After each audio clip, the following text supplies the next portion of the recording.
Kerala Biotechnology Commission, as you all know, functioning under Kerala State Council for Science, Technology and Environment, is spearheading the biotechnology promotion as well as management activities in the state of Kerala.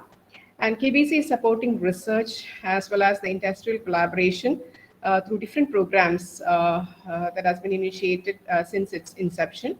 And one of the important programs that KBC is having is the biotechnology lecture series. And we have been doing, doing this lecture series program right from past 2 years so, and we have invited so many experts who have delivered lectures for the benefit of students, researchers, and faculty in biotechnology and general life sciences. And today we are again to witness yet another lecture by Dr. Surya Ramachandran. And we all are passing through a very tough time, and though we are unable to physically connect, the platforms like this can give immense opportunities to have understanding of variety of subjects. I personally urge you all to make use of this particular opportunity to learn, to understand, and then update, and to get empowered in your subject area.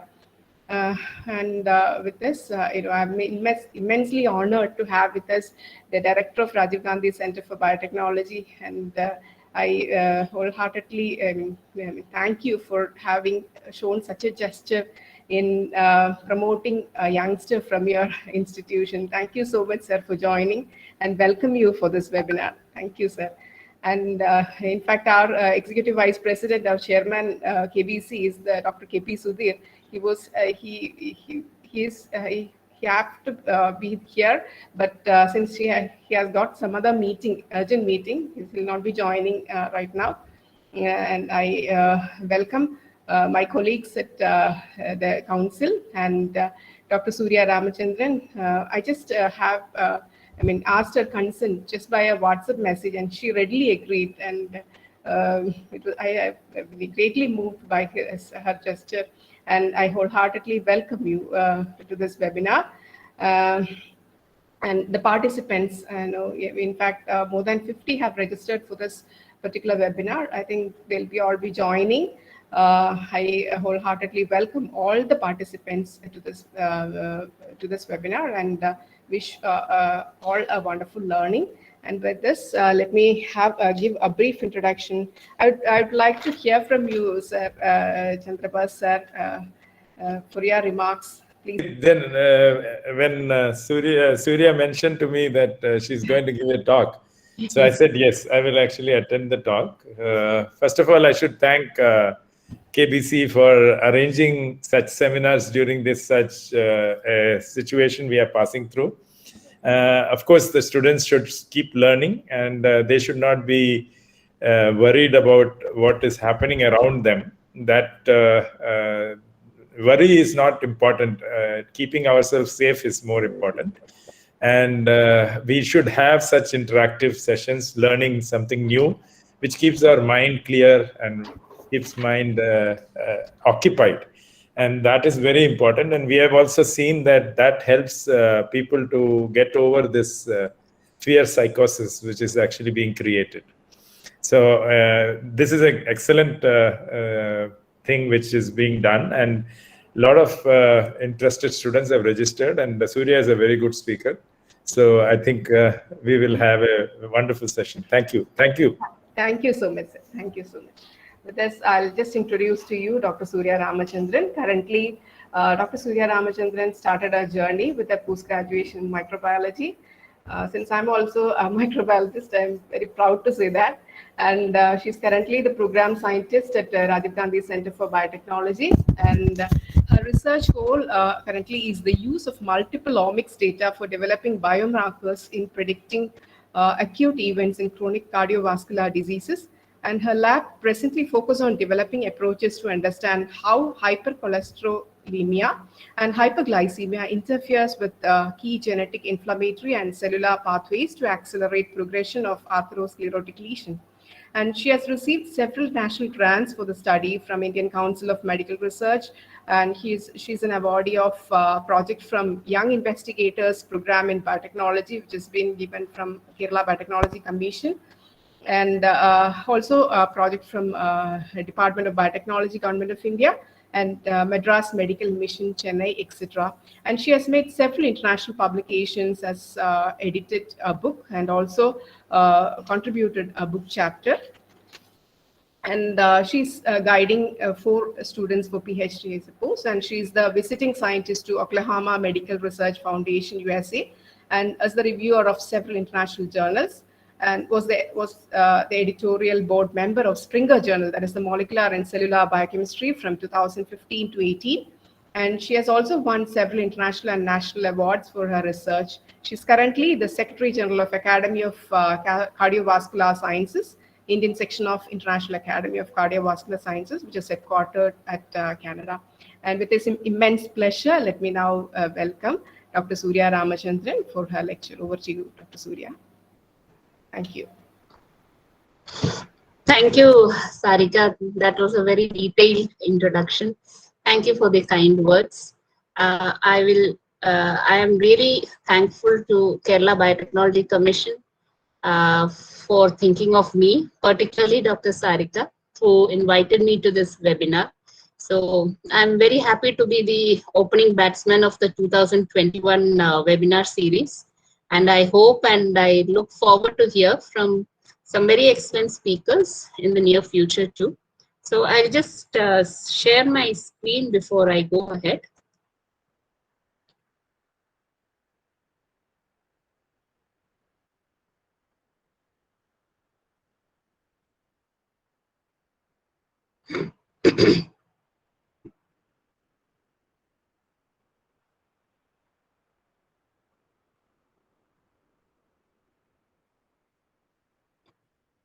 So is the screen visible to all? Not now. No. One second. Yeah.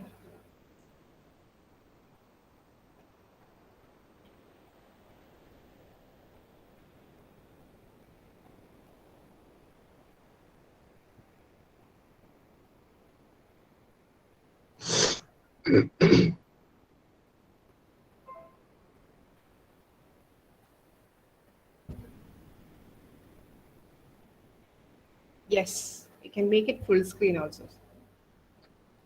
Okay, thank you. Okay, fine. It is Fine. visible, right?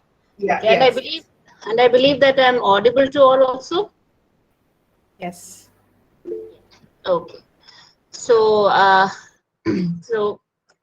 I don't know for how many people this area will be of interest, but when Sarika asked me to present my work, I thought I'll present my most favorite part of the story that I have been working on for a few years now. I think from around 2012, I have been working on this.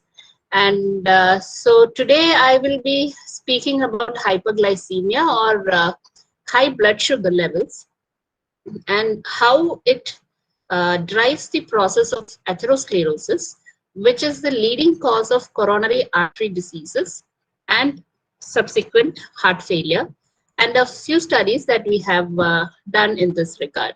So I have given my email and phone number here. So if the students who are listening to this, if they have any questions arising from the methodology part, please write to me. I'll be able to give you in detail. So 50% of the world's diabetes population resides in India, which is what has labeled us as the diabetes capital of the world.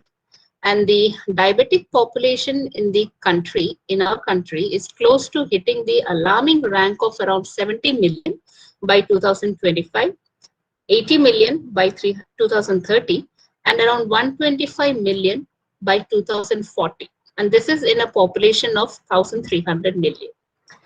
The city-wise statistics show, again, alarming numbers, with Trivandrum and Ernakulam leading, followed by Hyderabad and Chennai. Now, why it is like this? Why is that diabetes is spreading like an epidemic right now. I'm scared to say the word pandemic because we have heard so many things about pandemic that it brings disturbing scenes to your mind. So it is the interplay of multiple plays an important role in predisposition of Indians to diabetes. Some of these factors are like genetic traits, the environmental factors, obesity, which is associated, of course, with lifestyle changes, the rising living standards of us Indians, and also the steady migration from the rural side to the urban cities. Now, there are very limited regional studies which have been conducted to understand this prevalence. But recently, ICMR had a collaborative study with India B, and they published a cumulative data from 15 states, which is shown in this map. The prevalence of diabetes in rural versus urban India is shown here. And it has been noted that in rural areas, prevalence of diabetes was higher in those states with who have individuals of higher socioeconomic status. But at the same time, what is disturbing here is that the epidemic of diabetes in India is spreading to those individuals who may not be able to afford to pay for its management, which, you know, diabetes is labeled as the disease of the rich. And of course, the management also requires a good. And Kerala, our own state, is now popular as the diabetes capital of India. So if you take a look at this table, you can see that Kerala tops the chart in diabetes prevalence in comparison to the other 6 states, followed by heart disease prevalence too. So this is from Dr. Thangapan's study from Sri Chitra Tirunal Institute, which was published in 2017, and which had recruited around 10,000 elderly patients who were above the age of 60 from 7 different states. So please keep this in mind that we have not even studied the latest data on young adults yet. Okay. So, which looks geographically like this, now looks somewhat like this, with very high BMIs and rampant metabolic syndrome. So this has been adapted from Dr. Shivashankaran's popular lecture series on heart health awareness, which as part of the academy I used to conduct in different schools of Trivandrum and Kollam, which due to the pandemic has not been possible for the last 1 year. Now, another thing that we have to remember here is that people do not die of diabetes per se. Mortality occurs because of the macrovascular and microvascular complications of diabetes, which can affect the eye, periodontal disease, the mouth, depression, mental health, brain and cerebral circulation, neuropathy, erectile dysfunction, the peripheral nervous system, the peripheral vascular system, and also the most dreaded diabetic foot. Most of these are the microvascular complications. Now, cardiovascular diseases is the major macrovascular complication of diabetes, and this is the major cause of death, which is followed by stroke in patients with diabetes. So my area of interest is this macrovascular complications which are associated with diabetes. These complications such as atherosclerosis and coronary artery disease. So I will take a minute here to describe a few basics about the heart. This is meant only for the students. So this is how the human heart looks like. The red tube is the aorta, which extends up to the kidney and supplies blood to all organs through the different arteries. Each of these arteries have its own name. I'm not going into that. So the blood vessels of the heart wall constitute the coronary circulation. Now there are 2 major coronary arteries which branch off from the aorta near the point where the aorta and the left ventricle meet. Now these arteries and their subsequent branches, these supply all parts of the heart muscle with the blood. The heart muscles utilize this blood to keep itself alive, to keep its muscles alive, and perform its major function of pumping blood to each and every cell of the human body. Now, it is understood that coronary arteries supplies 250 ml blood per minute at rest, and it varies as per the person's movement and the exercise or the work that the person does. Okay. Now, this is a cross section of the coronary artery. Now, when the coronary arteries are narrowed or blocked, oxygen-rich blood can't reach the heart muscle. So this causes what is called as either angina or a heart attack. Angina is chest pain or discomfort that occurs when not enough oxygen-rich blood is flowing to that area of your heart muscle. And a heart attack, which is scientifically called myocardial infarction, this occurs when blood flow to an area of the heart muscle is completely blocked, as you can see in this cartoon. So this prevents oxygen-rich blood from reaching the area of the heart muscle and causing it to die. And this plaque, as it is called, is made up of fat, cholesterol, calcium, and other substances which are usually found in the blood and which should usually be circulating in the blood. Now, when plaque builds up in the arteries, this condition is called atherosclerosis. Now, over time, this disease is called coronary artery disease, and over time, this coronary artery disease or CAD can weaken the heart muscle, and this can lead to failure of the heart, which is called heart failure, failure in the function of the heart, and it can also cause arrhythmias. So heart failure is a condition in which the heart can't pump enough blood throughout your body, and arrhythmias are problem with the speed or rhythm of the heartbeat. So we know that now that atherosclerosis is a progressive disease. So these round circles on top are the cross sections of the arteries, below which is the longitudinal sectional view of the artery. And towards the bottom of the slide is an arrow which depicts increasing age and the symptoms shown at that age. So for a long time, atherosclerosis was believed to be the disease of the aged and the elderly people about 60, 70 years of age. But that clinical events can occur even in young adults, that is below 45 years of age. But what we need to realize here is that there is a long period of time when the disease is clinically silent, but it exists and is progressing, as you can see from the risk factors shown here.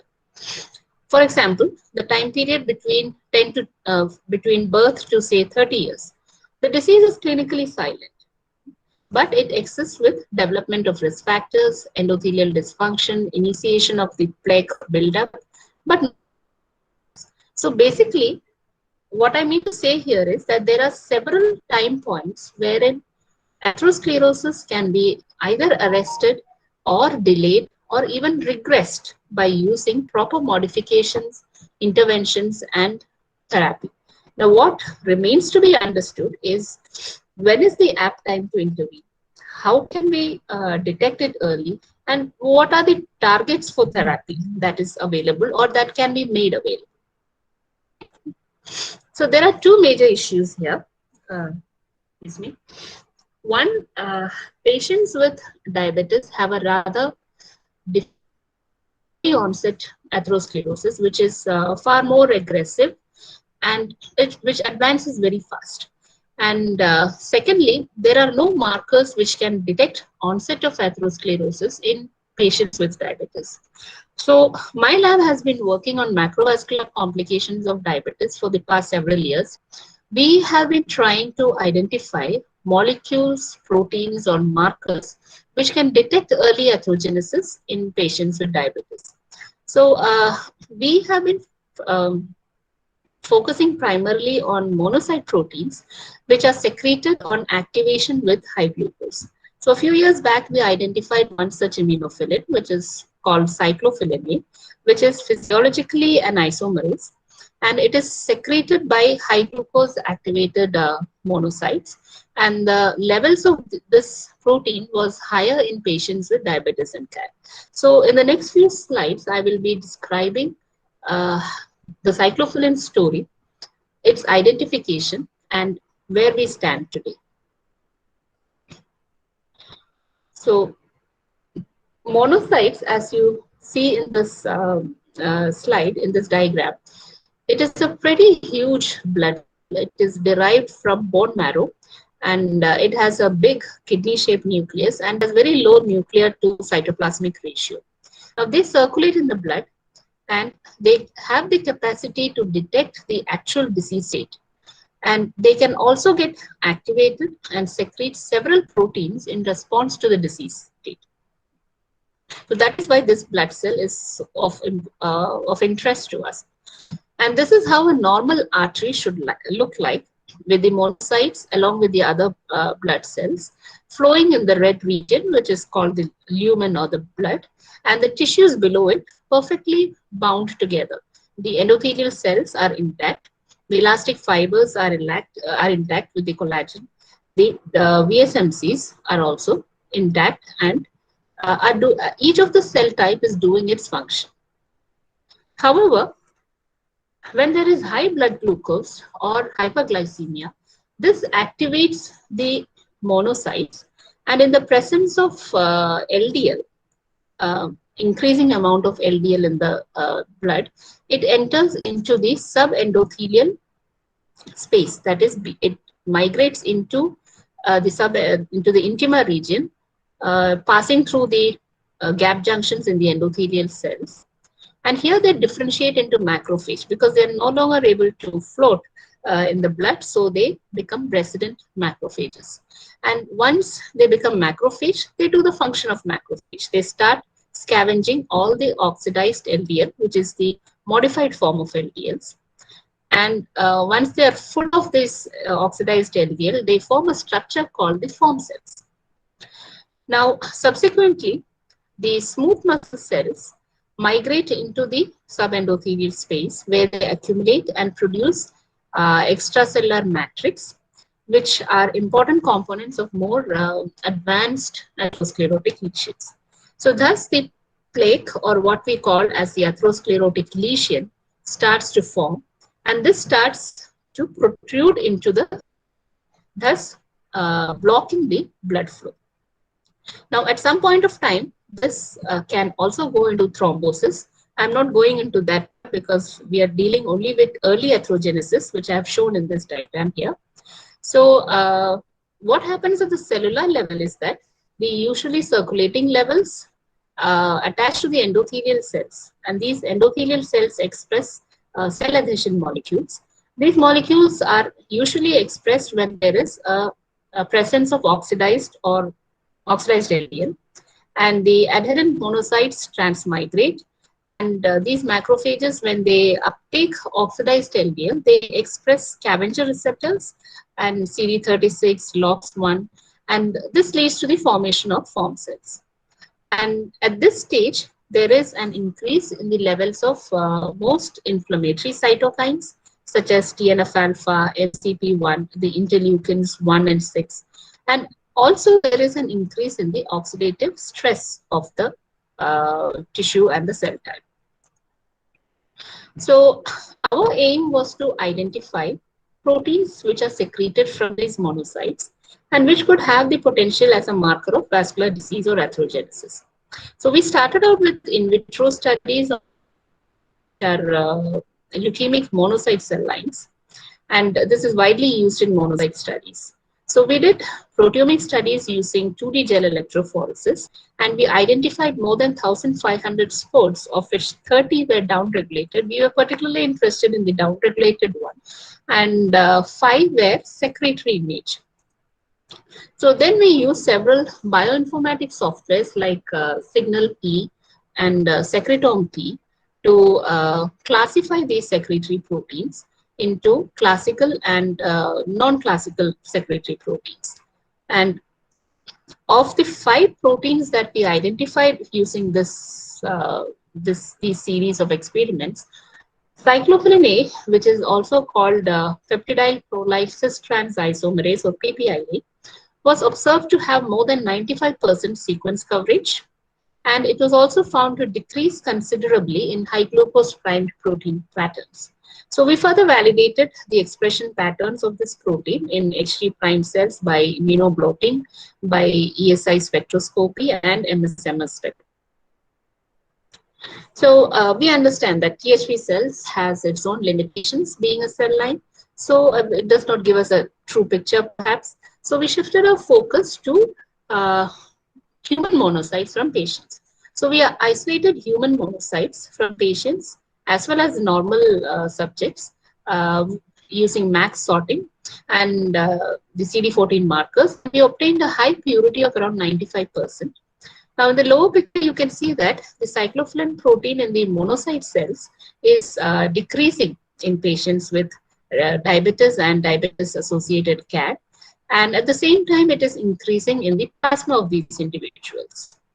So using these experimental data, we established the identification of cyclophilin A as a monocyte secretome protein. Now, cyclophilin A has basically two major functions. One, it binds to cyclosporin, which is an immunosuppressant drug usually given to patients with AIDS, and thus it mediates its immunosuppressive activity. Now, when there is no cyclosporin around, it usually induces immune inflammatory pathways, and this is the case that we saw in atherosclerotic lesion progression. Now, several cell types can secrete cyclophilin A. It's not just that monocytes secrete. Vascular smooth muscle cells, activated platelets, cardiomyocytes, all these cells can secrete cyclophilin A, and in the extracellular form, patients with arthritis, sepsis, and asthma, cyclophilin A has been found in the plasma. So post the identification process, now the next step was to check its levels in patients, because in our first study we had done just a handful of patients. So we designed a hospital-based clinical trial to check the levels of cyclophilin A in patients with coronary artery disease, patients with diabetes mellitus, patients with diabetes mellitus who had associated coronary artery disease, and the plasma of these patients were separated and levels of cyclophilin were estimated, along with other clinical parameters such as the C-reactive proteins, which is a marker of acute inflammation, as well as chronic inflammation, which is actually the only existing marker as of now. The fasting blood sugar levels, HbA1c, and all the lipid profiling like HDL, LDL, VLDLs. So we excluded all patients with hypertension and other systemic diseases such as asthma or malignancy or liver diseases. And diabetes was assessed by recording the HbA1c and fasting blood sugar levels. And CAD was diagnosed by a positive treadmill test and or coronary angiography as and where it was available. So we observed that cyclophilin levels were associated with the HbA1c levels, increasing age, as well as increasing fasting blood sugar levels. And cyclophilin A levels were higher in patients with diabetes-associated CAD when compared to normal subjects. We also saw a positive association between higher serum CRP levels and higher plasma cyclophilin A levels. That is, as the CRP levels were increasing, the plasma cyclophilin A levels were also increasing. Interestingly, we noted that patients who were on metformin had very reduced cyclophilin A levels. This association was not seen with other drugs which the patients were on at that time. And this information was very useful to us down the lane. So the plasma circulating levels, so we summarized from the study that the plasma circulating levels of cyclophilin A in patients with diabetes and coronary artery disease possibly reflects an increased oxidative stress and pro-inflammatory status in these conditions, and that cyclophilin A needs to be further evaluated as a marker of pro-inflammatory status in patients with diabetes. Possibly it could be a predictor of early vascular disease. Now the question in hand was whether cyclophilin A can be used as a secretory marker. But before that, we needed to understand certain things. One, the factors which are affecting secretion of cyclophilin A, such as genetic variations, SNPs, or mutations. Secondly, does cyclophilin induce form cell formation, which, as I showed before, is the hallmark of early atherogenesis. Thirdly, does cyclophilin cause lesion progression in vivo? So we had to validate it in an animal model. And fourthly, are there any therapeutic agents which can block these functions of cyclophilin A? So to study the factors which might affect secretion of cyclophilin A, we attempted to identify the genetic variations of cyclophilin A and its influence on secretion of this protein in patients with vascular disease and diabetes. So we searched for genetic variations in the promoter area, which usually influences secretion of a protein. But we failed to find any association of the three SNPs that we identified with secretion of cyclophilin A. One of these SNPs had an association with CAD per se, but it was not associated with secretion of cyclophilin.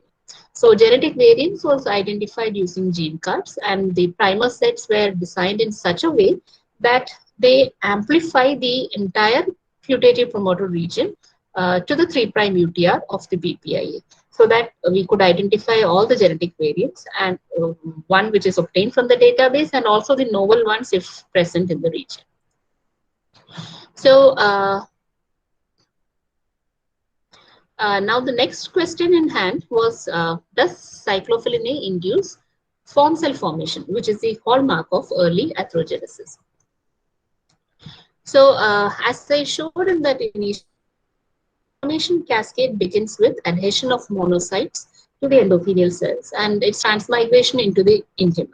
So we speculated that cyclophilin A under hyperglycemic conditions could function as a cytokine and influence, or as a chemoattractant, and influence the adhesion process. So to understand whether cyclophilin A has the potential to increase monocyte adhesion, we conducted chemotaxis and transmigration experiments. So for this, we created an in vitro model using THV cells, which were differentiated to form macrophages using PMA. And migration was evaluated using transcell inserts. And like THV cells were added to the upper chamber, the lower chamber had either normal glucose or high glucose with or without cyclophilin A as a chemokine. And LPS was used as the positive control. So we found that cyclophilin A was increasing monocyte adhesion and transmigration into the endothelium under high glucose conditions using this in vitro model. Now, using the same model, we studied whether cyclophilin A promotes monocyte to macrophage differentiation. So what we saw is that THV cells, when they are incubated in the presence of cyclophilin A, promotes monocyte to macrophage differentiation. These cells were more flattened, because THV monocytes are very round cells, and these became flattened, and they had developed cytoplasmic process. They had become elongated, and the expression of the scavenger receptor CD36 and the LOX1, which is the lectin type oxidized LDL receptor, this was significantly increased on treatment of monocytes with cyclophilin A. Cyclophilin A treated macrophages had also an increased uptake of DII labeled ox-LDL, which means that it is uptaking oxidized LDL, which means that it is forming a form cell in the process. So this red is the lipid particles which fluoresce when we add DII. Now, when we silenced the cyclophilin A gene, what we saw is that it reduced the lipid uptake by these high glucose primed macrophages, and we saw that cyclophilin A can be suppressed by siRNA within 48 hours, and this was decreasing the expression of scavenger receptor CD36 and LOX1. So this is the reason why eventually the lipid uptake was reducing in these macrophages. Now, interestingly, treatment with TMN355, which is a chemical inhibitor of cyclophilin A, this was also reducing the cell formation as well as cytokine secretion. Now, we didn't limit ourselves to THP cells. We also isolated, freshly isolated human monocytes from patients. And we saw that the situation was similar in human monocytes too. The uptake of DII-OXLDL, which was analyzed by confocal microscopy, it was increased in cyclophilin A treated cells, and which was effectively reduced by more than 65% on siRNA treatment and more than 77% by chemical inhibition using TMN355. So we observed an increase in the secretion of inflammatory cytokines such as MCP1, TNF-alpha, and cyclophilin A by these monocyte differentiated macrophages when they are primed with OXLDL. So this led us to investigate whether cyclophilin A activates the cells and does it produce reactive oxygen species in the meanwhile. And we found that there were higher lipid peroxides and an increased catalase activity and also an increased ROS production, which suggests that the redox activity in the cells were also increased. So we concluded that the oxidative modification of lipoproteins in the presence of high glucose in the vascular system would activate monocytes and as well as endothelial cells, facilitating adhesion of circulating monocytes. And these activated endothelial cells secrete chemokines and promote transmigration. Once inside, the macrophage engulfs oxidized lipoproteins to form cells. And these modifications incite an inflammatory response and result in an increase in the levels of cytokines such as MCP1, TNF-alpha, and also extracellular cyclophilin A. Now, when monocyte-derived macrophages are treated either with siRNA or its chemical inhibitor, it leads to a decrease in expression of CD36 and LOX1 and reduced monocyte to macrophage differentiation and hence reduced cell formation. The levels of the inflammatory cytokines are also reduced. So this study actually highlighted the role of cyclophilin A in promoting vascular inflammation in hyperglycemia. And we came to conclude that first, cyclophilin A acts as a chemokine. It can increase adhesion transmigration. Second, it can modulate monocyte to macrophage differentiation. And thirdly, inhibition of cyclophilin A could reduce this oxidized LDL uptake and the further atherosclerotic process. So now we have an idea the type of damage cyclophilin A can do in its intracellular form.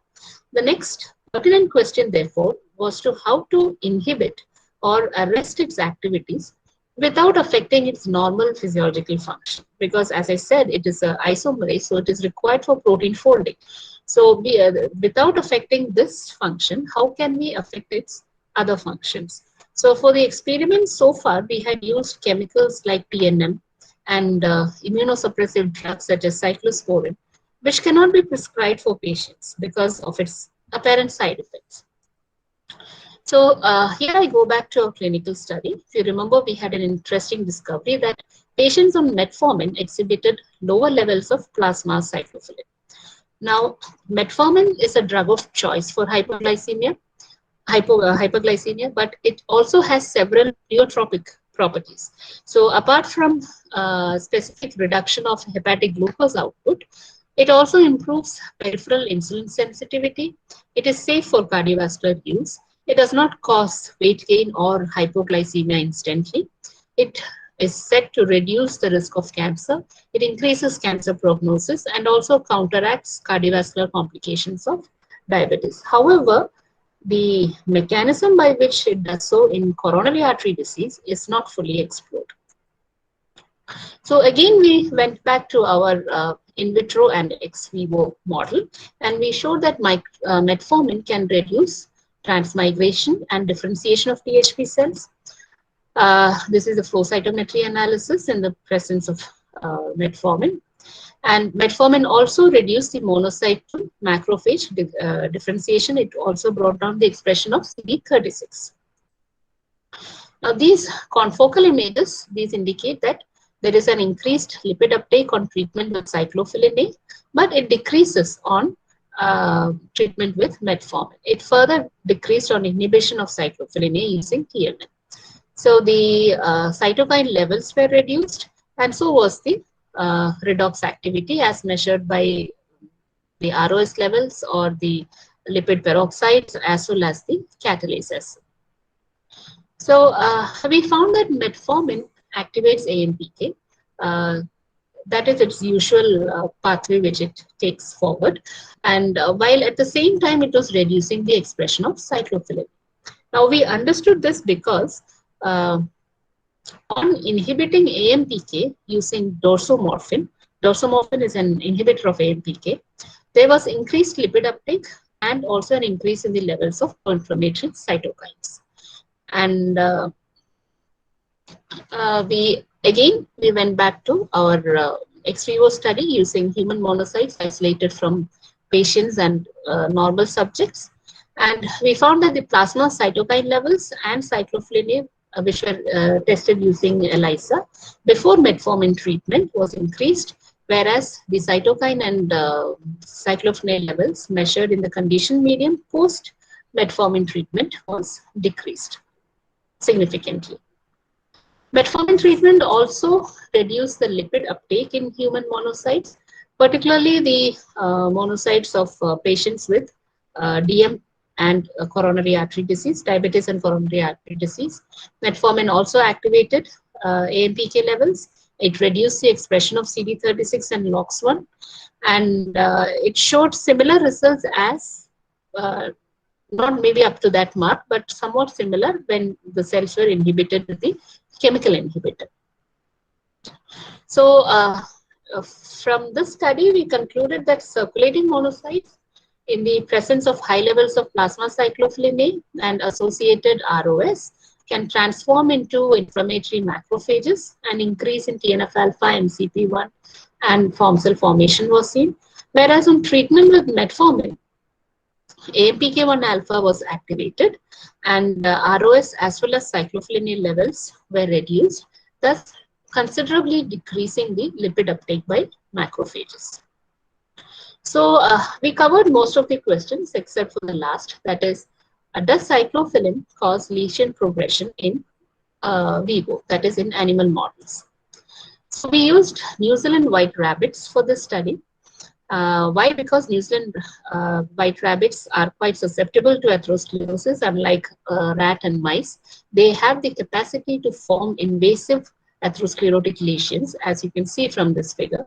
So we fed these rabbits with a high-fat, high-sucrose diet for 3 months and then sacrificed them and isolated their aortas. So this is the heart and the kidneys, and the middle part is the aorta.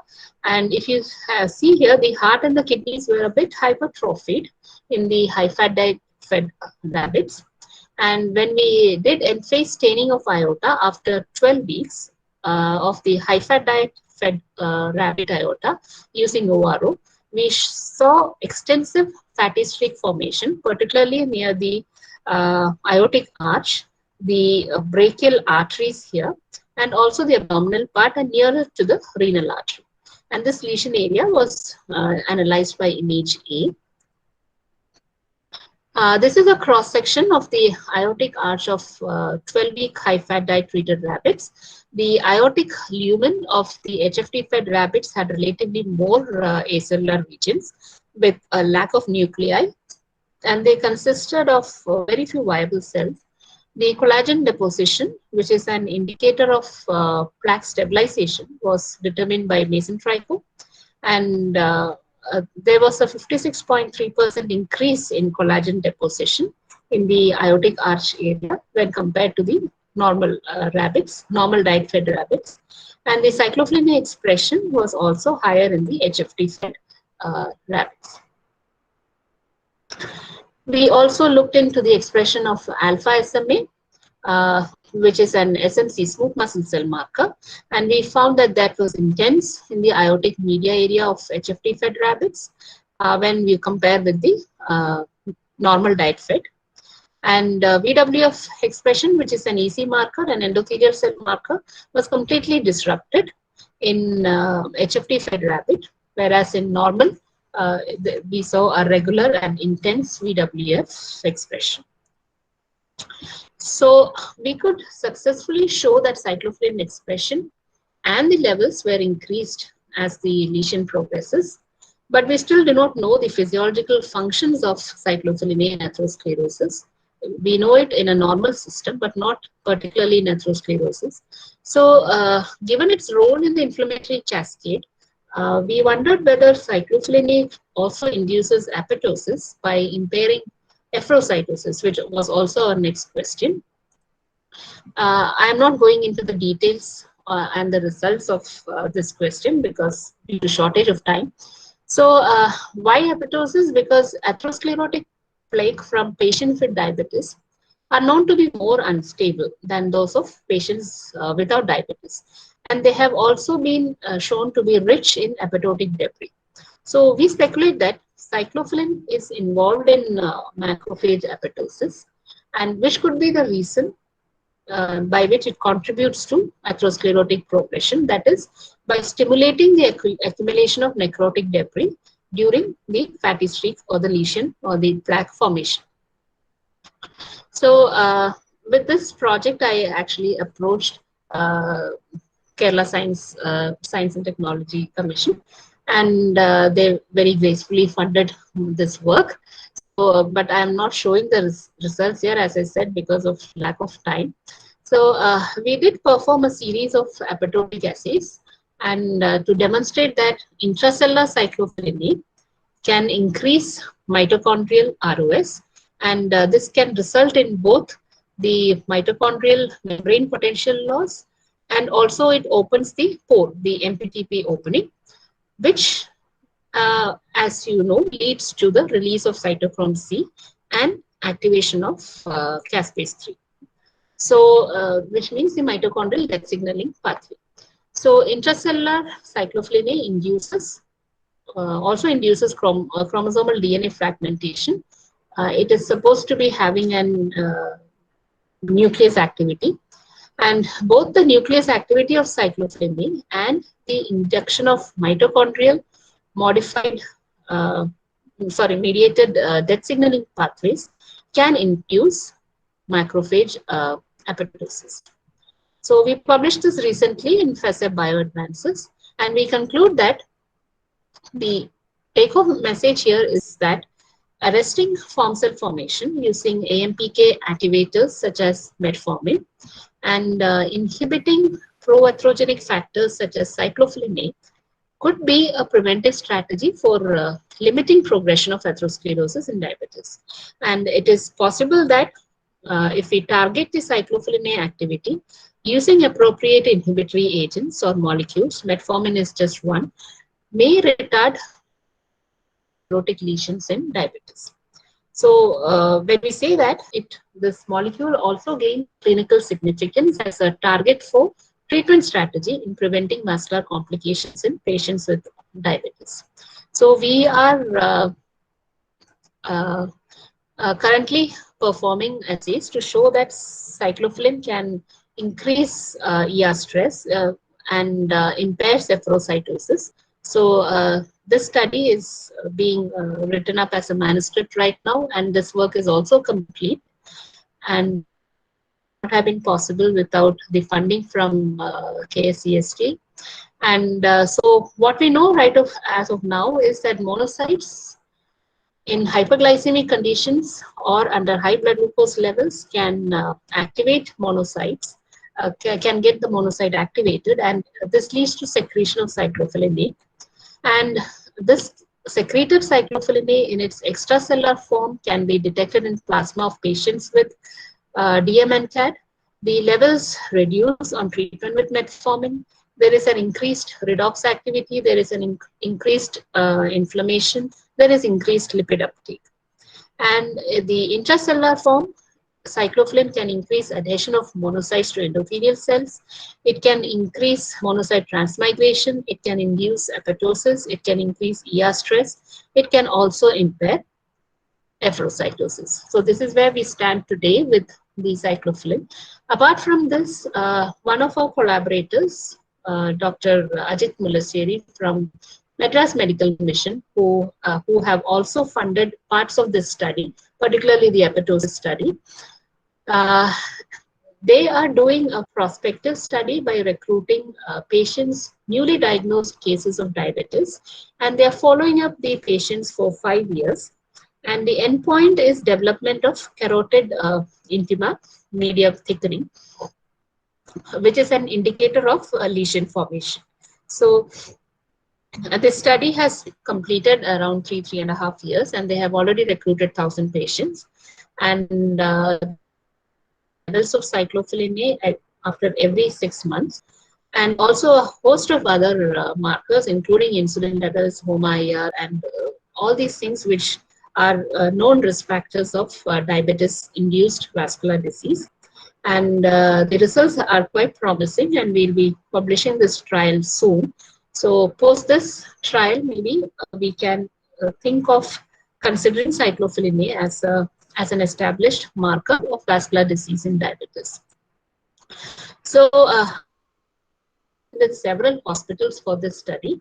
The primary ones were the Madras Medical Mission and Indian Institute of Diabetes and PRS Hospital. So for each cohort of patient, I have approached different hospitals here.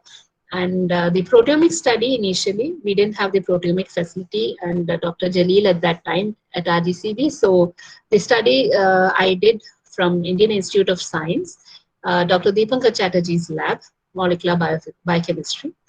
And the parts of this study, the initial study was supported by a grant of ICMR, and RGCB. I would definitely like to acknowledge the former director, Radhakrishna Pillai, who has been instrumental in supporting the earlier studies with the intramural and not the intramural funding, maybe the facilities, and also the present director, Professor Chandrabas, who has been very actively involved in the cardiovascular disease group. We have had several meetings with Sri Chitra, and we are forming an MOU with Sri Chitra based on these meetings. So I understand that he understands the disease now very well, and he's very open to discussions with us. And I also thank him for the intramural funding that he gives, that has been provided by RGCB. And this is my group of students, postdocs and JRFs, and the major part of this work was done by Vinita, who is a PhD student registered with Dr. Jalil, but working with me. And Tushara was the JRF in this project, which was funded by KSEST. She got a PhD program at MKU, so she has left us. But these two people have been instrumental in all the experiments that I have shown you right now. So I thank all of you for your patient listening. And once again, thank you, Sarika, and thank you, KBC who are here, for inviting me. I hope the rest of your webinar series also goes off very well, and I hope to listen to most of these. Sarika, please do send me a link at times. Yeah. So thank you very much. Thank you so much, Dr. Surya, for that detailing of the research that is carrying out at RGCB. And we have got a couple of questions, one from Dr. Arunan. Sir, if you can unmute and then ask, or shall I? Arunan, sir? Sure, you can ask. Okay. He's asking, what is the role of cyclophilin A in healthy person? Does it have any role in progressing Alzheimer's disease? Well, cyclophilin A it has a physiological function as an isomerase. It's a cis-trans isomerase. Isomerases, what they do is they help in folding. So once the proteins are formed, the proteins have to be folded in the perfect shape and the requirement. So they play a very important role in protein folding, as a isomerase should. And the second thing was whether they have a role in Alzheimer's. So there was a recent study in which the cyclophilin A has been detected in those cases with sepsis and also those who have a blood-brain integrity problem. That is those in which the blood-brain integrity is not maintained well. So that is only one study in which I have seen this. I have read about it. It might be there in most of these diseases which have a vascular component attached to it, because it is a molecule which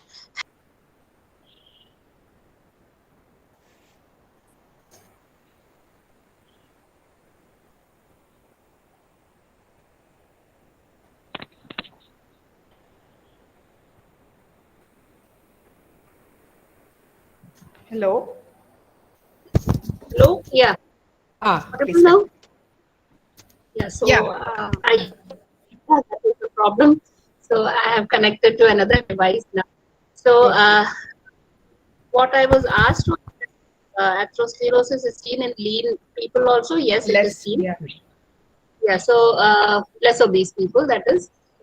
So we have a study funded from ICMR right now, in which we are looking at maternal hypercholesterolemia as a possible cause of programming the fetus, and which can lead to atherosclerosis early in these children. So from what we have understood from this study is that the programming or the reason or the risk factors for atherosclerosis does not start post-birth or after 30 or after 40 years. It starts right in its fetal stage itself. So the reason why people who are not lean, who are not obese, are also having atherosclerosis is maybe because of this. One, they might be programmed in the fetal stage itself because of the diet the mother had consumed, or because of the conditions of the mother. So the placenta would have maybe programmed the fetus to be, you all of you might have heard of the Barker hypothesis. So this is the antithesis of the Barker's hypothesis. So that could be one reason. So what I'm trying to say here is that obesity is no longer the only risk factor for atherosclerosis. There are several other multiple factors which can cause atherosclerosis. Thank you. Thank you. Thank you, Dr. Surya. Thank you. One Renji Varghese is asking, what is the role of HbA1c in diagnosing atherosclerosis? HbA1c is glycosylated hemoglobin. It does not have a role directly linked to to understanding atherosclerosis. So that is for detecting your sugar levels, because fasting blood sugar levels tells you the blood sugar levels at that time, at the time of prick. Whereas HbA1c, it tells you an average of the level of your glycosylated hemoglobin for the past 3 months. So that is a much more stable measurement, though there are several clinicians who do not agree with the HbA1c levels, because the values vary from kid to kid. So, but HbA1c does not have any direct link to measuring atherosclerosis. It just tells you whether you're diabetic or not. Ma'am, I have a question, ma'am. Yes. Ma'am, you have mentioned about the genetic factors that is influencing the release of cyclophilin A. So have you checked the HLA typing in the patients? Because in some patients, so they may have HLA, some patients may not have the HLA. So whether the HLA typing can also have an influence in the secretion of this cyclophilin. So have you ever checked about that? No, we didn't. We haven't checked the HLA levels at all. We actually never thought of checking HLA at all. But because I have not read about HLA being linked with cyclophilin. Moreover, the genetic study that we did not see any association of those SNPs with the secretion also. What we found was that there is risk for cardiovascular disease, for coronary artery disease. One of those SNPs, of the 3 that we identified, one of them had a direct link with the disease, but not with the way it secretes, which means that no SNPs or mutations are affecting the secretion levels, right? So I'll consider Right. that HLA Yeah. part. I have not read about it much. Sorry. And and ma'am, you are told that you have been silencing this this one. I mean, using the cell lines you have, yeah, cyclophilin. Yes, So have that siRNA is only a transient. So right. have you ever thought about doing that stable? I mean, just like a knocking down or knock out or a knock down of the thing. Well, you mean CRISPR-Cas Yeah, like a knockdowns? CRISPR-Cas and yeah. Yes, we have thought.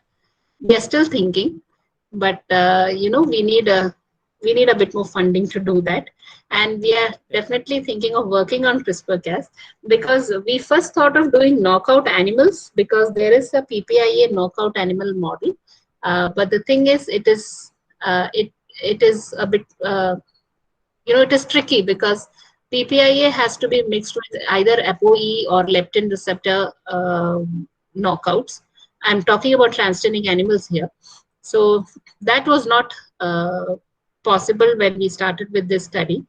And we do not have a proper diabetic vascular disease model as such also. So that we have discussed with JAX also on this. So it will take around 4 to 5 years to develop a stable PPIA mutation in a diabetic vascular disease model. So we actually left it at that. But the CRISPR-Cas, definitely we are thinking of getting that done sooner or later. Okay. And ma'am, so you have been focusing on the cyclophilin. So cyclophilin A, or there are different isoforms of cyclophilins are there. So yes. So like, what is the rationale behind just looking only on cyclophilin? Whether you have been looking only on A isoform, or it was a specific? Can you just tell anything about that? See, Which isoform? Yeah. Right. So each of these cell types have secrete different types of isoforms, like the D is from mitochondria, B is from somewhere else. But cyclophilin A was the more predominant form, and which has been reported in several other studies. So that is why it was not, it was not by choice that we came to cyclophilin A. It was a serendipitous discovery that we made. We never thought that we will be working on cyclophilin A when we started. We believed that maybe it will be the VCAMs or the adhesion molecules or such molecules which will come up when we do the proteomic studies. So cyclophilin was a chance discovery there. But when we followed it up and when we wrote the review articles and read more about it, what we found that cyclophilin A is the most apt isoform. And this is quite a conserved sequence also across species. Okay. And ma'am, one other question. I'm sorry to disturb you. No, it's So okay. all these humans are the outbreed strains. So outbreed in the sense, of course, there will be a lot of clinical parameters variations. So how you could able to interpret those things, because that is a problem with the humans, no? Because the human, since they are outbreed, so we can't completely rely on those kind of data, and how you are able to just Yes, so that is the yeah. reason why we do large scale trials. The clinical trial, which I described here, we had 556 subjects. Okay. And this 556 was not perfectly 556. We had around 1,000 or so, from which 556 had the complete set of information that we wanted. And in order to keep the patients or the subjects of the study uniform, what we do is we put very stringent measures, like for example, it will be age and sex matched. It is not a randomized trial in that way.